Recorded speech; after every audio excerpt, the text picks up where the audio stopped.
Tuhan berfirman kepada Musa, Berbicaralah kepada segenap jemaah Israel dan katakan kepada mereka, Kuduslah kamu, sebab aku, Tuhan Allahmu, kudus. Setiap orang di antara kamu haruslah menyegani ibunya dan ayahnya, dan memelihara hari-hari Sabatku. Akulah Tuhan Allahmu. Janganlah kamu berpaling kepada berhala-berhala, dan janganlah kamu membuat bagimu dewa tuangan. Akulah Tuhan Allahmu.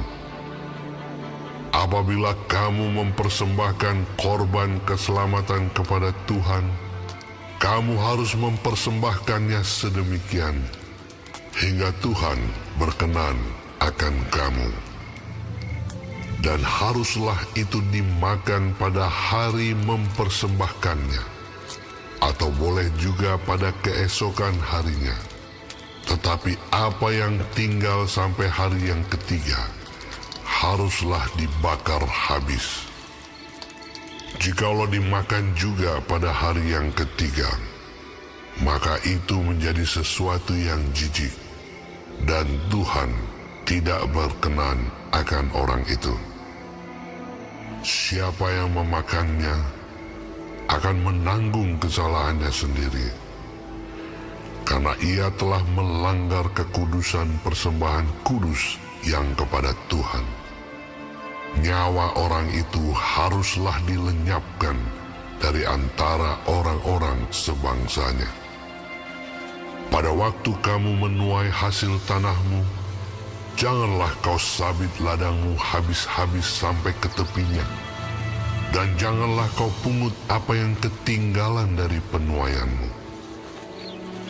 Juga sisa-sisa buah anggurmu, janganlah kau petik untuk kedua kalinya, dan buah yang berjatuhan di kebun anggurmu, janganlah kau pungut. Tetapi semuanya itu harus kau tinggalkan bagi orang miskin dan bagi orang asing. Akulah Tuhan Allahmu. Janganlah kamu mencuri, janganlah kamu berbohong, dan janganlah kamu berdusta seorang kepada sesamanya. Janganlah kamu bersumpah dusta demi namaku, supaya engkau jangan melanggar kekudusan nama Allahmu. Akulah Tuhan. Janganlah engkau memeras sesamamu manusia, dan janganlah engkau merampas. Janganlah kau tahan upah seorang pekerja harian sampai besok harinya. Janganlah kau kutuki orang tuli, dan di depan orang buta janganlah kau taruh batu sandungan. Tetapi engkau harus takut akan Allahmu. Akulah Tuhan. Janganlah kamu berbuat curang dalam peradilan. Janganlah engkau membela orang kecil dengan tidak sewajarnya. Dan janganlah engkau terpengaruh oleh orang-orang besar, tetapi engkau harus mengadili orang sesamamu dengan kebenaran. Janganlah engkau pergi kian kemari menyebarkan fitnah di antara orang-orang sebangsamu. Janganlah engkau mengancam hidup sesamamu manusia. Akulah Tuhan. Janganlah engkau membenci saudaramu di dalam hatimu, tetapi engkau harus berterus terang menegur orang sesamamu.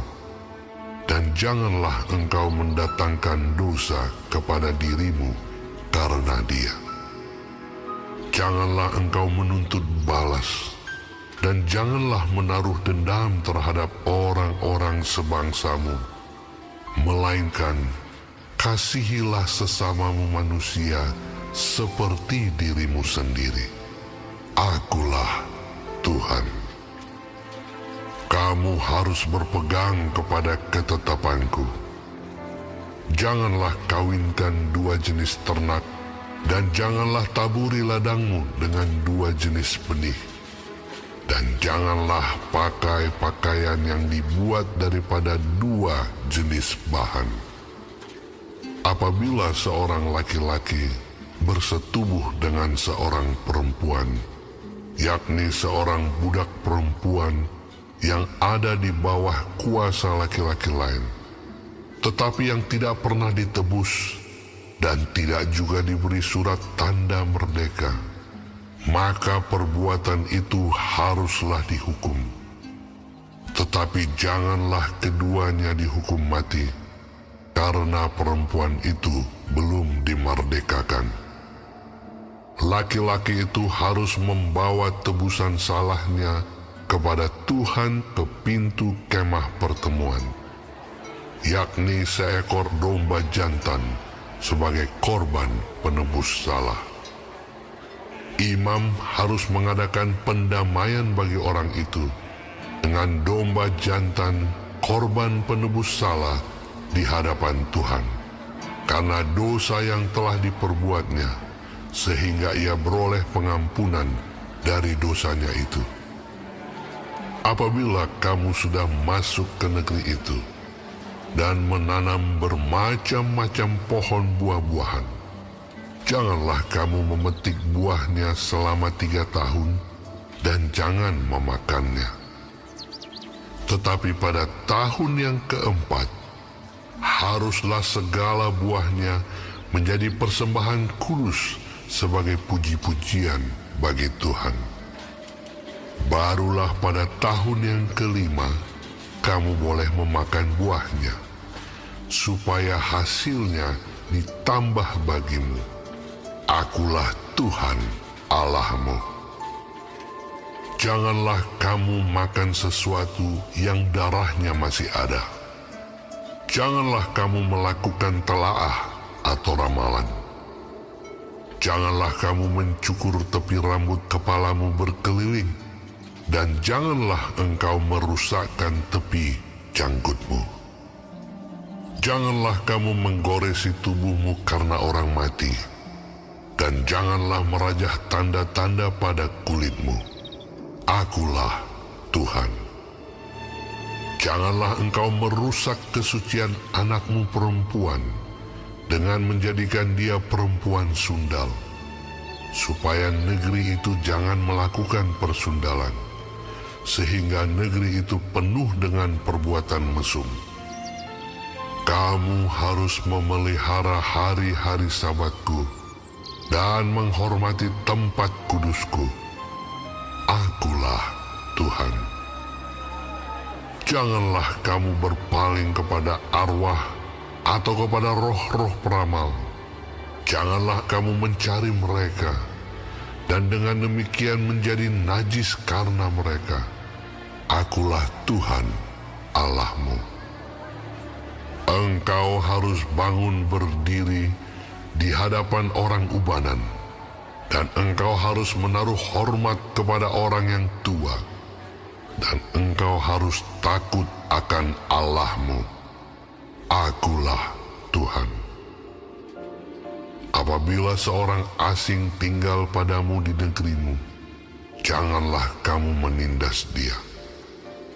Orang asing yang tinggal padamu harus sama bagimu seperti orang Israel asli dari antaramu. Kasihilah dia seperti dirimu sendiri, karena kamu juga orang asing dahulu di tanah Mesir. Akulah Tuhan Allahmu. Janganlah kamu berbuat curang dalam peradilan mengenai ukuran, timbangan, dan sukatan. Neraca yang betul, batu timbangan yang betul, eva yang betul, dan hin yang betul haruslah kamu pakai. Akulah Tuhan Allahmu yang membawa kamu keluar dari tanah Mesir. Demikianlah kamu harus berpegang pada segala ketetapanku dan segala peraturanku, serta melakukan semuanya itu. Akulah Saudara-saudara, Imamat pasal 19 ini berisi banyak peraturan, yang intinya adalah perintah Tuhan bagi umatnya untuk hidup kudus. Alasan untuk hidup kudus adalah, karena Tuhan Allah kudus adanya. Pernyataan, "Akulah Tuhan," muncul 15 kali di dalam pasal ini. Ini mengingatkan kita betapa seriusnya perintah itu, dan mengingatkan bahwa setiap bidang kehidupan kita seharusnya didasarkan pada kehendak Tuhan saja. Saudara, betapa luas hal-hal yang diatur Tuhan dalam pasal ini. Tetapi secara sederhana kita dapat kelompokkan menjadi 3 aspek. Aspek pertama, yang paling mendasar adalah kekudusan dalam relasi dengan Tuhan. Hal ini berkaitan dengan peraturan Sabat, ibadah, dan larangan menyembah berhala. Kita melihat begitu ketat dan detailnya aturan-aturan itu dibuat, sebab hal itu menyangkut kekudusan Tuhan yang tidak boleh dilanggar. Ketidakkudusan harus dibayar mahal, seperti contoh peristiwa Nadab dan Abihu. Aspek kedua adalah kekudusan dalam hidup pribadi. Ini terlihat dalam rangkaian peraturan tentang haram, halal, dan najis, tahir. Segala sesuatu dalam kehidupan pribadi umat Tuhan harus selalu berada dalam kondisi yang kudus. Umat Tuhan tidak boleh meniru kebiasaan bangsa lain yang tidak mengenal Allah.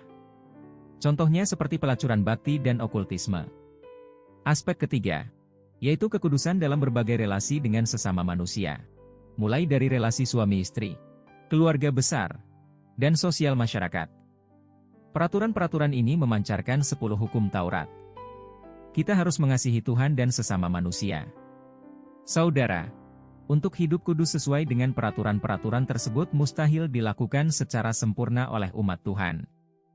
Maka disediakan ritual yang berfungsi sebagai pendamaian ketika pelanggaran tertentu terjadi. Saudara, sekarang ini kita bisa hidup kudus karena karya penebusan Kristus. Kita dikuduskan oleh darah Kristus dan dimampukan menjalani hidup kudus dengan pertolongan Roh Kudus. Maka mari kita yang sudah dikuduskan, tidak lagi membiarkan hidup kita berkubang dalam dosa. Sebaliknya, mari kita melakukan hal-hal mulia yang menyenangkan hati Tuhan. Amin. Tuhan Yesus memberkati.